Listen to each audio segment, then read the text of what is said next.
Hello friends, कैसे हैं आप? आशा करता हूं अच्छे होंगे। दोस्तों, आज हम लेकर आए हैं कॉन्स्टिट्यूशन का संपूर्ण रिवीजन। दोस्तों, इसमें हम आपको ट्रिक भी बताएंगे, जो हमारे 22 भाग हैं उनको लर्न करने की ट्रिक भी बताएंगे, और पूरे कॉन्स्टिट्यूशन के जितने आर्टिकल हैं उनका रिवीजन करेंगे। तो ये आपके लिए बहुत इम्पॉर्टेंट होगा। जैसे कि आप किसी एग्ज़ाम की तैयारी कर रहे हैं तो उसके लिए आप एक साथ रिवीजन कर सकते हैं और इसको आप देख सकते हैं।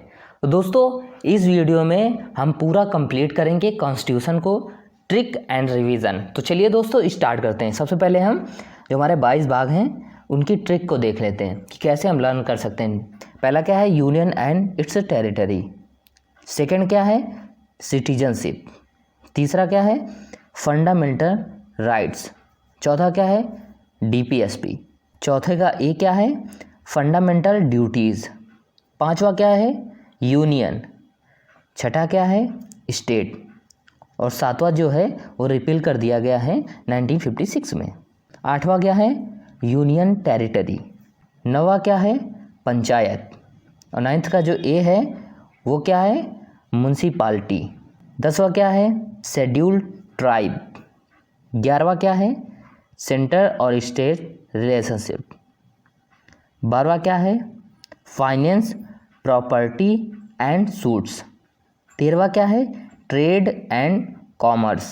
14वां क्या है? Services under union and state. 14वें का ए है ट्रिब्यूनल्स। 15वां क्या है? इलेक्शन। 16वां क्या है? Special provision for certain classes. 17वां क्या है? Official language. 18वां क्या है? Emergency provision. 19वां क्या है? मिसलेनियस। और 20वां क्या है? Constitutional amendment. 21वां क्या है? Temporary, traditional and special provision. और 22वां क्या है? Short title. तो दोस्तों, ये हमारे 22 भाग हैं, जो हमारे 22 पार्ट्स हैं। अब इनको हम कैसे लर्न कर सकते हैं, इसके लिए हमने एक ट्रिक लिख रखी है, वो आप साइड में देख रहे हैं। इसको हम इससे बहुत अच्छी तरीके से लर्न कर सकते हैं और अपने दिमाग में रख सकते हैं हमेशा के लिए। उसके लिए क्या क्या है? यू से क्या हो गया? Union and it's territory. Can say क्या हुआ? सिटीजनशिप। फ्लाई से हो गया फंडामेंटल राइट्स। डायरेक्टली से हो गया डीपीएसपी। फ्रॉम से हो गया फंडामेंटल ड्यूटीज़। यू से हो गया यूनियन। एस से हो गया स्टेट, क्योंकि सातवां हमारा रिपील हो गया तो उसके लिए कोई बात ही नहीं है। यू से हो गया यूनियन टेरिटरी। पी से हो गया पंचायत। मीट से हो गया म्यूनिसिपैलिटी। और श्याम से हो गया शेड्यूल्ड ट्राइब। राम से हो गया सेंटर स्टेट रिलेशनशिप। ये जो रिलेशनशिप है इसी के हिसाब से हमने राम लिख रखा है। फ्रूट्स से हो गया फाइनेंस, प्रॉपर्टी, सूट्स। टेस्ट से हो गया ट्रेड एंड कॉमर्स। स्वीट से हो गया under union and state. Two से हो गया ट्रिब्यूनल्स। ईट से हो गया इलेक्शन। सो से हो गया special provision for certain classes. On से हो गया ऑफिशियल लैंग्वेज। ईट से हो गया इमरजेंसी प्रोविज़न। मैगी से हो गया मिसलेनियस। एस से हो गया कॉन्स्टिट्यूशनल अमेंडमेंट। टेस्टी से हो गया temporary, traditional and special provision. Snack से हो गया शॉर्ट टाइटल। तो आप इसको एक तरफ से देख सकते हैं, इसको हम कैसे लर्न कर सकते हैं। You can fly directly from US. UP meet Shyam Ram. Fruit taste sweet to eat so. On eat Maggi as tasty snacks. तो आप इसको इस तरीके से लर्न कर सकते हैं। मतलब you can fly directly from you से, तो समझ गया। फिर आई यूपी में, तो आपने then meet Shyam and Ram. अब श्याम राम से मिल चुके हैं, उन्होंने क्या किया? आपको खिलाने के लिए फ्रूट दिए। Fruit taste sweet to eat so. जो फ्रूट थे वो काफ़ी मीठे थे। On eat Maggi as tasty snacks. उसके बाद उन्होंने मैगी खिलाई और कुछ स्नैक्स खिलाए। तो आप इसको इस तरीके से लर्न कर सकते हैं। अब इसके बाद हम चलते हैं अपने पूरे आर्टिकल के साथ, उसको रिवीजन करेंगे पूरा कॉन्स्टिट्यूशन का, और अच्छे से देखेंगे, आपको भी बहुत समझ में आएगा। तो आप वीडियो को अंत तक ज़रूर देखिएगा और आपके लिए बहुत हेल्पफुल होगा वीडियो। तो भाग फर्स्ट में संघ और उसके राज्य क्षेत्र के विषय में बताया गया है। आर्टिकल फर्स्ट में संघ का नाम और राज्य क्षेत्र। आर्टिकल सेकंड में नए राज्यों का प्रवेश या निर्माण। मतलब कि आर्टिकल सेकंड के तहत नए राज्य मिलाए जा सकते हैं या बनाए भी जा सकते हैं, आप समझ सकते हैं। आर्टिकल 3 में क्या है, नए राज्यों का निर्माण और वर्तमान राज्यों के क्षेत्र सीमाओं का नामों में परिवर्तन। मतलब जो आर्टिकल 3 है उसमें नए राज्यों का निर्माण हो सकता है उसके तहत, और वर्तमान राज्यों के जो क्षेत्र सीमाएं हैं उनसे भी परिवर्तन की जा सकती है। आर्टिकल 4 में पहली अनुसूची और चौथी अनुसूची के संशोधन तथा अनुपूरक, अनुषंगिक और परिणामिक विषयों का उपबंध करने के लिए अनुच्छेद 2 और अनुच्छेद 3 के अधीन बनाई गई विधियाँ, ये आर्टिकल 14 था। अब भाग 2 देखते हैं, इसमें नागरिक के विषय में बताया गया है। आर्टिकल 5 में संविधान के प्रारंभ पर नागरिकता। आर्टिकल 6 में क्या है, पाकिस्तान से भारत को प्रव्रजन करने वाले कुछ व्यक्तियों की नागरिकता के अधिकार। मतलब जो आर्टिकल 6 है उसमें जो पाकिस्तान से भारत आए हैं उनके नागरिकता के अधिकार के विषय में बताया गया है। आर्टिकल 7 है पाकिस्तान को प्रव्रजन करने वाले कुछ व्यक्तियों की नागरिकता का अधिकार, और जो यहाँ से पाकिस्तान के लिए गए हैं उनके भी कुछ व्यक्तियों के नागरिकता का अधिकार। आर्टिकल 8 में क्या बताया गया है, भारत के बाहर रहने वाले भारतीय उद्भव के कुछ व्यक्तियों को नागरिकता का अधिकार। आर्टिकल 9 में क्या बताया गया है, विदेशी राज्य की नागरिकता स्वेच्छा से अर्जित करने वाले व्यक्तियों का भारतीय नागरिक ना होना। ऐसा नहीं जो विदेश की जो नागरिकता एक्सेप्ट कर लेते हैं वो भारत के नागरिक नहीं होते, ये आर्टिकल 9 में बताया गया है। ठीक है। आर्टिकल 10 में क्या बताया गया है, नागरिकता के अधिकार का बना रहना। आर्टिकल 11 में क्या बताया गया है, संसद द्वारा नागरिकता के अधिकार का विधि द्वारा विनिमय किया जाना, यह आर्टिकल 11 बताया गया है। अब देखते हैं भाग 3 मूल अधिकार। आर्टिकल 12 में क्या बताया गया है, राज्य शब्द की परिभाषा दी गई है। हमारा 12 है उसमें राज्य शब्द की परिभाषा दी गई है। आर्टिकल 30 में क्या है, मूल अधिकारों से असंगत या उनका अल्पीकरण करने वाली विधियाँ। अब आता है हमारा समता का अधिकार, यहाँ से स्टार्ट होता है। जो आर्टिकल 14 में क्या बताया गया है, वित्त के समक्ष समता का अधिकार, कानून में सभी समान हैं। आर्टिकल 15 में क्या बताया गया है, धर्म, मूल वंश, जाति, लिंग या जन्म स्थान के आधार पर भेदभाव का निषेध। आर्टिकल 16 में क्या बताया गया है, लोक नियोजन के विषय में अवसर की समता। आर्टिकल 17 में क्या बताया गया है, अस्पृश्यता का अंत। आर्टिकल 18 में क्या बताया गया है, उपाधियों का अंत। अब आता है स्वतंत्रता का अधिकार, यहाँ से हमारा स्वतंत्रता का अधिकार स्टार्ट होता है। आर्टिकल 19 में क्या बताया गया, वाक स्वतंत्र आदि विषय कुछ अधिकारों का संरक्षण। आर्टिकल 20 में क्या बताया गया है, अपराधों के लिए दोष सिद्ध के संबंध में संरक्षण। आर्टिकल 21 में क्या बताया गया है, प्राण और दैहिक स्वतंत्रता का संरक्षण। आर्टिकल 21 के का है जो सेक्शन, उसमें क्या बताया, प्रारंभिक शिक्षा का अधिकार, मतलब सभी को शिक्षा का अधिकार है। आर्टिकल 22 में क्या बताया गया है, कुछ दशाओं में गिरफ्तारी और निरोध से संरक्षण। अब आता है शोषण के विरुद्ध अधिकार। आर्टिकल 23 में मानव के दुर्व्यापार और बालाश्रम का निषेध। आर्टिकल 24 में क्या बताया गया है, कारखानों आदमी बाल श्रम का निषेध। जो आपके कारखाने हैं उसमें आप छोटे बच्चों को काम नहीं करा सकते, ये निषेध है, मना है आर्टिकल 24 के तहत। अब आते हैं धार्मिक स्वतंत्रता का अधिकार। आर्टिकल 25 में अंतःकरण की और धर्म के आबाद रूप से मनाने, आचरण और प्रचार करने की स्वतंत्रता। आर्टिकल 26 में क्या दे रखा है, धार्मिक कार्यों के प्रबंध की स्वतंत्रता।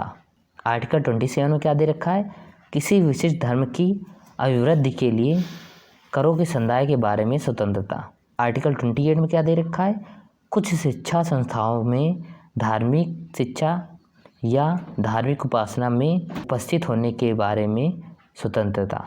आर्टिकल 29 में क्या दे रखा है, अल्पसंख्यक वर्गों के हितों का संरक्षक। आर्टिकल 30 में क्या दे रखा है, शिक्षा संस्थाओं की स्थापना और प्रशासन करने का अल्पसंख्यक वर्गों का अधिकार। आर्टिकल 31 के क्लॉज 1 में क्या दे रखा है, संपदा आदि के अर्जन के लिए उपबंध करने वाली विधियों की आवृत्ति। आर्टिकल 31 क्लास 2 में क्या दे रखा है, कुछ अधिनियमों और विनियमों का विधिमान्यकरण।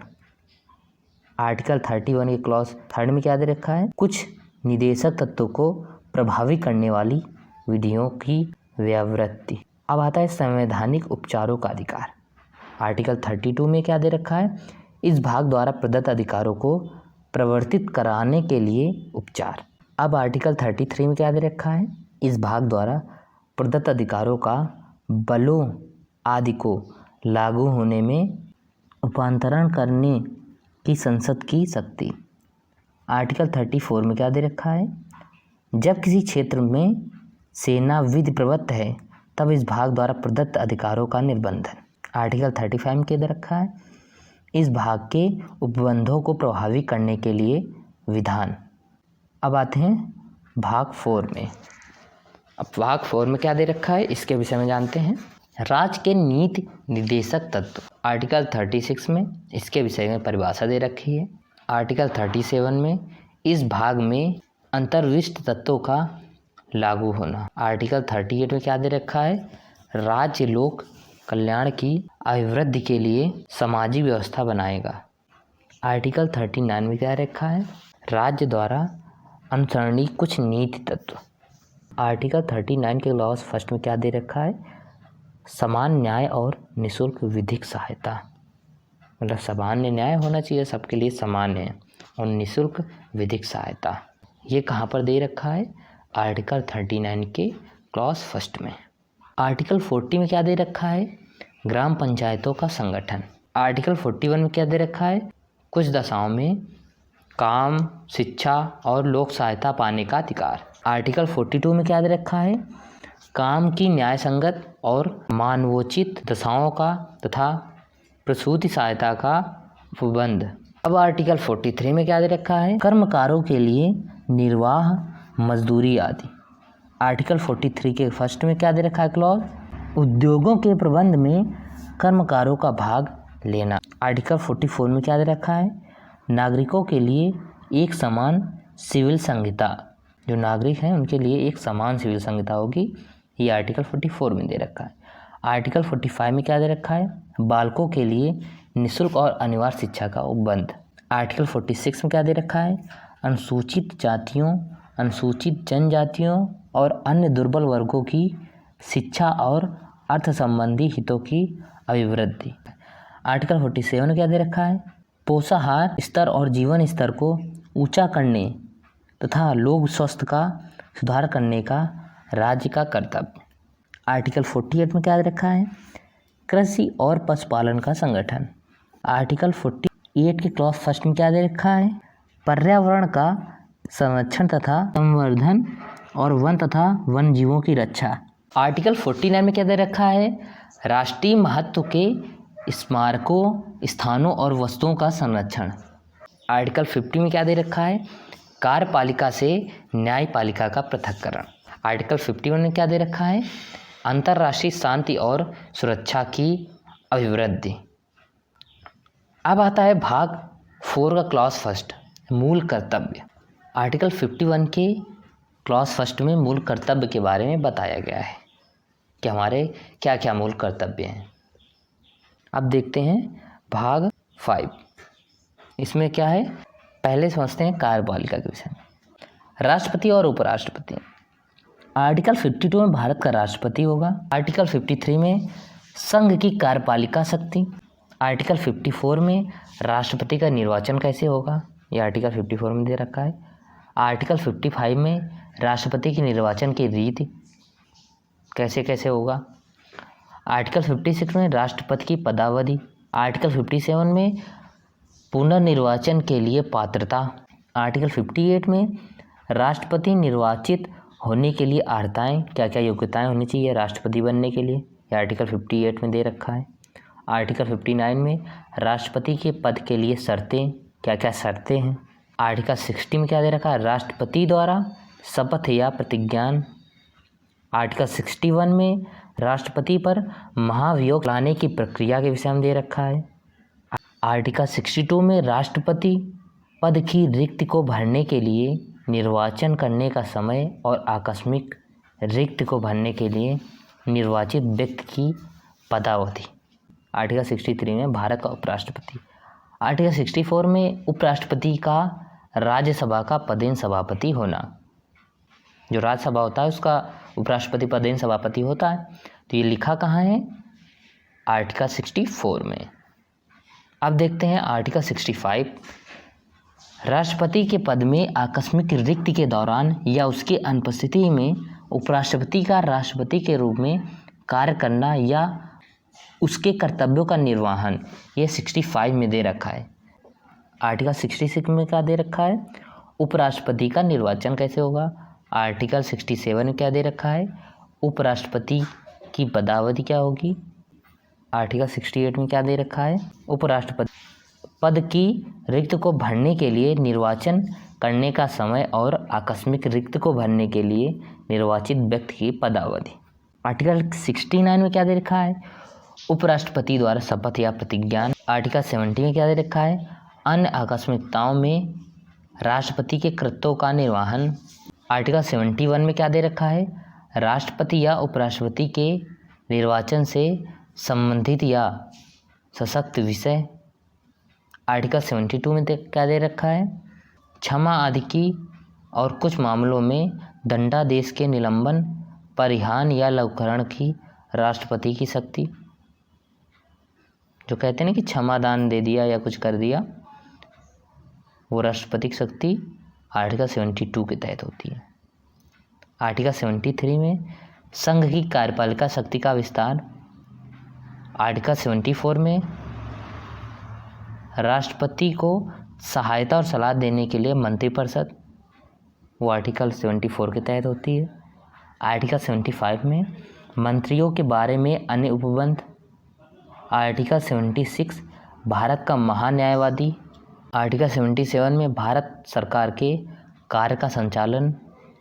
आर्टिकल 78 में राष्ट्रपति को जानकारी देने आदि के संबंध में प्रधानमंत्री के कर्तव्य। जो प्रधानमंत्री किसी भी कार्य की जानकारी राष्ट्रपति को देता है, वो आर्टिकल 78 के तहत देता है। अब देखते हैं संसद। आर्टिकल 79 में संसद का गठन होता है। आर्टिकल 80 में राज्यसभा की संरचना होती है। आर्टिकल 81 में लोकसभा की संरचना। क्या समझ गए होंगे? 79 में संसद का गठन, 80 में राज्यसभा की संरचना, 81 में लोकसभा की संरचना। आर्टिकल 82 में प्रत्येक जनगणना के पश्चात पुनः समायोजन। आर्टिकल 83 में संसद के सदनों की अवधि। जो संसद के सदन होते हैं उनकी अवधि आर्टिकल 83 के द्वारा बनाई गई हैं। आर्टिकल 84 में संसद की सहायता के लिए अर्हताएँ। आर्टिकल 85 में संसद का सत्र, सत्रावसान और विघटन। आर्टिकल 86 में सदनों में अभिभाषण और उनको संदेश भेजने का राष्ट्रपति का अधिकार। आर्टिकल 87 में राष्ट्रपति का विशेष अभिभाषण। आर्टिकल 88 में सदनों के बारे में मंत्रियों और महान्यायवादी के अधिकार। अब देखते हैं संसद के अधिकारी। आर्टिकल 89 में राज्यसभा का सभापति और उपसभापति। आर्टिकल 90 के तहत उपसभापति का पद रिक्त होना, पदत्याग और पद से हटाया जाना। आर्टिकल 91 में सभापति के पद के कर्तव्यों का पालन करने या सभापति के रूप में कार्य करने की उपसभापति या अन्य व्यक्ति को शक्ति। आर्टिकल 92 में जब सभापति या उपसभापति को पद से हटाने का कोई संकल्प विचाराधीन है तब उसका पीठासीन न होना। आर्टिकल 93 में लोकसभा का अध्यक्ष और उपाध्यक्ष होता है। आर्टिकल 94 में अध्यक्ष और उपाध्यक्ष का पद रिक्त होना, पदत्याग और पद से हटाया जाना। आर्टिकल 95 में अध्यक्ष के पद के कर्तव्यों का पालन करने या अध्यक्ष के रूप में कार्य करने की उपाध्यक्ष या अन्य व्यक्ति की शक्ति। अब देखते हैं आर्टिकल 96 में जब अध्यक्ष या उपाध्यक्ष को पद से हटाने का कोई संकल्प विचाराधीन है तब उसका पीठासीन न होना। आर्टिकल 97 में सभापति, उपसभापति तथा अध्यक्ष और उपाध्यक्ष के वेतन और भत्ते। 97 में बताया गया है वेतन और भत्ते सभापति, उपसभापति और अध्यक्ष और उपाध्यक्ष के विषय में। आर्टिकल 98 में संसद का सचिवालय। आर्टिकल 99 में संसदों द्वारा शपथ या प्रतिज्ञान।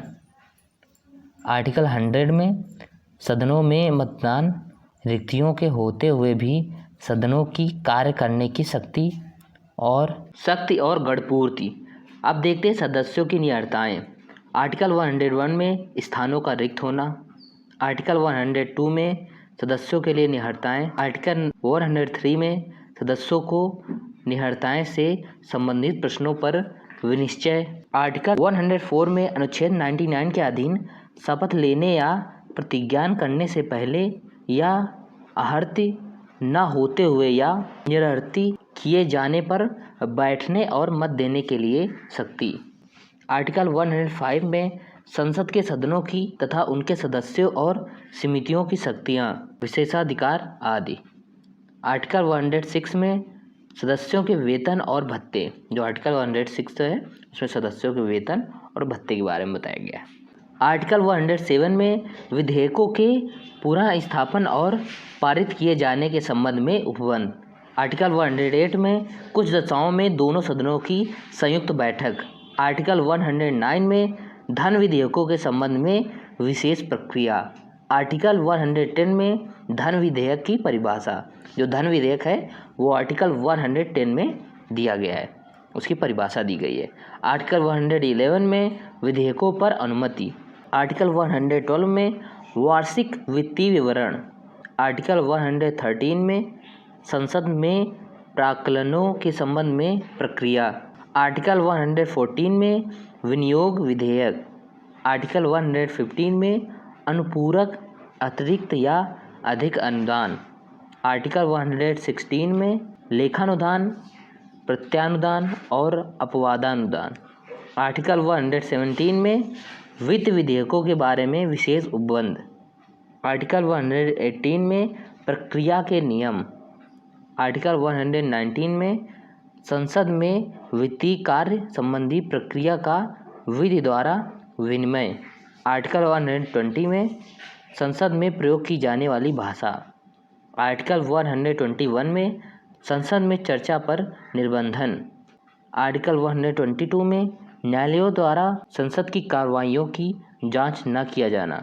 आर्टिकल 123 में संसद के विश्रांति काल में अध्यादेश प्रख्यापित करने की राष्ट्रपति को शक्ति। आर्टिकल 124 में उच्चतम न्यायालय की स्थापना और गठन। आर्टिकल 125 में न्यायाधीशों के वेतन आदि। जो न्यायाधीशों का वेतन है वो आर्टिकल नंबर 125 में दे रखा है। आर्टिकल नंबर 126 में कार्यकारी मुख्य न्यायमूर्ति की नियुक्ति। आर्टिकल 127 में तदर्थ न्यायमूर्तियों की नियुक्ति। आर्टिकल 128 में उच्चतम न्यायालय की बैठक में सेवानिवृत्त न्यायाधीशों की उपस्थिति। आर्टिकल नंबर 129 में उच्चतम न्यायालय का अभिलेख न्यायालय होना। आर्टिकल 130 में उच्चतम न्यायालय का स्थान। आर्टिकल 132 में कुछ मामलों में उच्च न्यायालयों से अपीलों में उच्चतम की अपीली अधिकारिता। दोस्तों यहाँ पर जो एक दो आर्टिकल नहीं बताए जा रहे हैं, जैसे यहाँ पर आर्टिकल 131, तो ये रिपील कर दिए गए हैं, इसलिए हमने नहीं लिखा इनको। आर्टिकल नंबर 133 उच्च न्यायालयों से सिविल विषयों से संबंधित अपीलों में उच्चतम न्यायालय की अपीली अधिकारिता। आर्टिकल नंबर 134 में उच्चतम न्यायालय में अपील के लिए प्रमाण पत्र।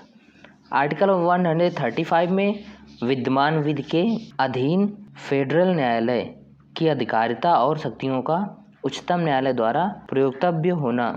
आर्टिकल नंबर 136 में अपील के लिए उच्चतम न्यायालय की विशेष इजाज़त। आर्टिकल नंबर 137 में निर्णयों या आदेशों का उच्चतम न्यायालय द्वारा पुनर्विलोकन। आर्टिकल नंबर 138 में उच्चतम न्यायालय की अधिकारिता की वृद्धि। आर्टिकल नंबर 139 में कुछ याचिका रिट निकालने की शक्तियों का उच्चतम न्यायालय को प्रदत्त किया जाना। आर्टिकल नंबर 139 के क्लॉज फर्स्ट में कुछ मामलों का अंतरण। आर्टिकल नंबर 140 में उच्चतम न्यायालय की अनुषंगिक शक्तियाँ। आर्टिकल नंबर 141 में उच्चतम न्यायालय द्वारा घोषित विधि का सभी न्यायालयों पर आबद्धकर होना। आर्टिकल नंबर 142 में उच्चतम न्यायालय की डिक्रियों और आदेशों का प्रवर्तन और प्रकटीकरण आदि के बारे में आदेश।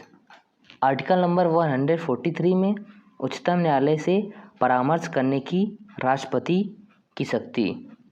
आर्टिकल नंबर 144 में सिविल और न्यायिक प्राधिकारियों द्वारा उच्चतम न्यायालय की सहायता में कार्य किया जाना। आर्टिकल नंबर 145 में न्यायालय के नियम आदि। आर्टिकल नंबर 146 में उच्चतम न्यायालय के अधिकारी और सेवक तथा व्यय। आर्टिकल नंबर 147 में निर्वाचन। आर्टिकल नंबर 148 में भारत का नियंत्रक महालेखा परीक्षक। आर्टिकल नंबर 149 में नियंत्रक महालेखा परीक्षक के कर्तव्य और शक्तियाँ। आर्टिकल नंबर 150 में संघ के और राज्यों के लेखाओं का प्रारूप। आर्टिकल नंबर 151 में समपरीक्षा प्रतिवेदन। अब आते हैं भाग 6 में, आइए इसको जानते हैं। इसमें राज्य के विषय में बताया गया है। चलिए स्टार्ट करते हैं। आर्टिकल नंबर 152 में परिभाषा दी गई है। आर्टिकल नंबर 153 में राज्यों के राज्यपाल। आर्टिकल नंबर 154 में राज्यों की कार्यपालिका शक्ति। आर्टिकल नंबर 155 में राज्यपाल की नियुक्ति। आर्टिकल नंबर 156 में राज्यपाल की पदावधि।